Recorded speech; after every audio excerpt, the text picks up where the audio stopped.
Je viens d'avoir une conversation intéressante avec mon évêque. Je sors justement de la messe. C'est la première depuis la réouverture des églises dans cette pandémie-là.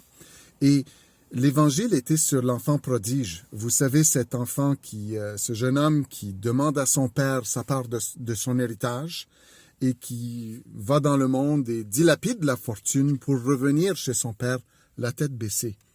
Le père l'accueille avec joie.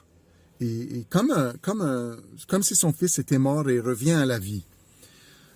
C'est l'évêque qui a donné l'homélie, puis à la fin de la messe, j'ai été le voir et je lui ai dit à combien j'étais heureux d'être venu à l'église et de contempler la beauté de la maison de mon père.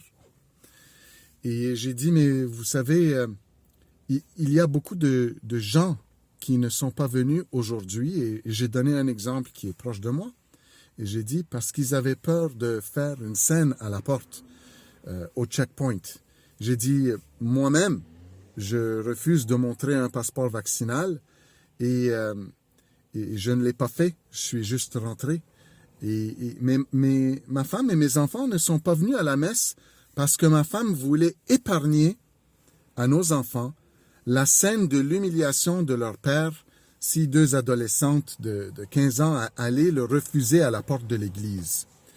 Et il ressent un profond malaise que les non-vaccinés n'ont pas le droit de venir en église. Et je lui ai dit, mais Monseigneur, c'est la maison de notre Père.